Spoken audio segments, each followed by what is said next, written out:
What's up, Kocho here with an Arena Katarina video. Deadly, you've guessed it, is a Katarina player. He was rank 1, but right now he's rank 2. Pretty impressive since I thought Katarina was hot dog water in Arena. I'm sure you thought so too. Checking his profile, the build is pretty interesting. And look at all of these wins. Pretty nuts. He doesn't seem to be playing with a consistent duo either. I've played a decent amount of games with this build and I've managed to get Gladiator. I don't know how great that is, but I think I can teach you how to play like him. To start off, always get Guardian's Hammer. There's a lot of reasons for this. In general, Katarina is better with AD early, since you're going to have to rely a lot on auto attacks. Katarina's AD ratios are even buffed in this game mode. Attack speed also helps you collect the plants. Everyone in this game mode has a passive where your on hit steals some of the target's health. You are pretty weak early on. Maybe you can win some if your teammate is good or if the opponent just picks really bad champions. I like rolling on gold augments. It seems like a lot of gold augments aren't great on Katarina, so you get a weak one if you don't reroll a lot of the time. We're really looking for an augment that buffs up our ultimate, gives us a lot of stats, or gives us on hits in some way. Brittle Either is okay, but I think we can do better. We got a little unlucky here, not really a fan of any of these. The mythic one doesn't really fit with our build, but then we got It's Killing Time. This one's fantastic, definitely going with this one. You'll see why. You are going to die a lot, so try to die in a good place and make it easy for your teammate to revive you. Like I said, you're gonna lose a lot early, catch skills like crazy because of the items and the augments in this game mode. By default, get Sword Shoes. Defensive boots are good too if almost everyone is one damage type. This is the last round that you are weak. Just try to get a good ult off and then hit the plants. Plants restore 20% of your cooldowns. You're just trying your best to be useful. Once you get Bork, you are now a champion. You can one-shot squishy champions. I let Pantheon land his W on me, then I go on way with ult. He had the fear, but he was kind of slow on it to be honest. Either way, he is pretty chunked, and it would be a good situation for us either way. These augments are all pretty darn good. AP to AD helps your ult one-shot. The AP from Perplexity, Gunblade, and Rageblade will become AD.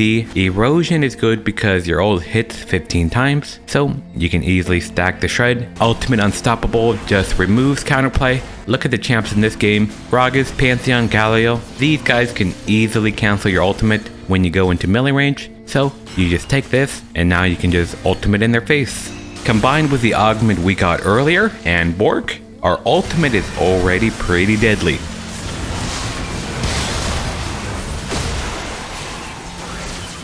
Next we get Nasher. AP on your ult got buffed, so we're going to start building some AP. We just run up and press R in their face. This ult was kind of bad, but I didn't expect Kaylin to get a 1500 health shield and then a 1500 health magic shield. It's kind of crazy. They definitely buffed up Galio's ultimate in this game mode.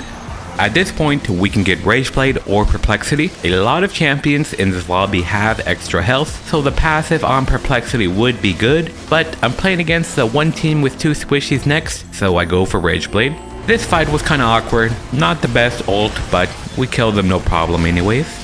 Knowing that we want to get things for our ult, there's only one real option here. Our ult counts as 15 attacks on 2 opponents, so Mystic Punch will reduce all of our cooldowns by up to 37.5 seconds from just our ult. That's kinda crazy. Orbital Laser is kinda just cheesy and harder to use. Spearlink just isn't really for our champion. I'm watching a fight, so after that I buy Perplexity. This is our core build. You can skip Perplexity if the passive isn't valuable because people aren't building health. After that you can pick a few different items. Just depends, whatever you want. Armor, MR, more damage, spell shield, omnivamp. Get whatever you need. I chose to sell the starting item for Woods End here. I ult Pantheon in his face, knowing that my cooldowns will be lower from my augment, so I just get the plant afterwards, and I have another ult. Our Draven has different plans though. This is an okay ult. I'm lucky Hui missed his abilities here, or we would have lost this round. I sell my boots for Death Dance. This one was funny. Kaylin didn't expect me to take that dagger and kinda just clip her with my ultimate. I don't need a lot of ticks of R to deal a good amount of damage. We get the plant afterward for another ult. We barely live and guess what? We're running to the other plant for another ult. Draven isn't a fan, but it's okay. I press R with a lot of skill, and I even have another ult ready afterwards. These augments are all pretty trash, but I don't have any more rerolls. Archmage looks good, but it doesn't work with Katarina's on hits. If it did work, it would be absolutely disgusting. Right now, it would give like 200 more damage for every on hit. I get it anyways, just to show you. I try to Q set and clip Y in my ult, kind of like I did to the Kaylin earlier, but he was further away. I just leave, get the plant, and we have another ultimate ready. Pantheon gets me pretty good. Then they watch Draven revive me for some reason. But then I troll and we don't talk about it.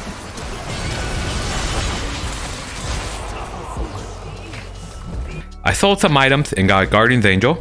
Kinda crazy how tanky this way is. Man has like 9,000 health with that shield. We only do 7,000 damage to him. And you'll never guess what I do next. I press R. Then after that, I press R. Hovering over Mark's mage at the last second, you can see that it only did 500 damage that round. That's probably like 5 auto attacks. It for sure does not work on Cat's on hits. My random teammate was pretty good that match. Let me show you one where my teammate wasn't so good. And the enemy had a lot of champions that looked good against Katarina. Not much to say in this first round besides look at my auto attacks. I'm trying to auto as much as I can and get auto attack resets with E if possible. Guardian's Hammer start, of course. The only decent augments here are Don't Blink and Serve Beyond Death. I don't really want to reroll because it's not a gold or prismatic augment, and these are good enough. Looking at the opponents, I think I'm going to die a lot, so I take the last one. Alright, so it looks like it's going well. And I don't know how Talon and Katarina beat a Garen Nunu, but trust it's going to go downhill real quick. Get Sorks. Hey buddy, where are you going? Illaoi and Trundle start outplaying us with their skill caps. Talon, you'll need to go in that fire over there. Trying my best this round, but pretty unlucky all around. Get Bork. Probably not the best place to fight Wei. Pike comes in and cucks me pretty hard. Somehow we still win. I think First Strike and Dark Harvest would be pretty good if the opponents weren't this. I got the middle one since Restart ironically doesn't seem that great. We need damage. Our Talon gets one shot, but look how much damage I deal to these two. Can for sure win with a human on our team. Garen is kinda annoying, but once he uses Q, you're pretty good to go. Get Nashers. Maybe I could try to let this Talon play at range with his W, but instead I jump into melee range and I press R. Pretty solid game plan. Talon does the same. We got Trundle, but then Illaoi outplays us with her auto attacks. Everyone is pretty tanky this game, so we go Perplexity before Rageblade. I trolled this one. I didn't see Wei sitting on the floor, but I probably accepted my fate that this one's over. Lethal Temple and Conqueror is great. You can stack both of them up with R instantly. This one was pretty unfortunate. Seth started his punch towards me when Garen silenced and slowed me, so I couldn't get out in time. Still got a pretty decent chunk off before I died. Talon deals 5 damage and revives me, but this one's over. Pretty close damage, I must say. I hope you learned how to play Katarina in Arena. Let me know if you have any questions and check out my Discord in the description. Thanks for watching.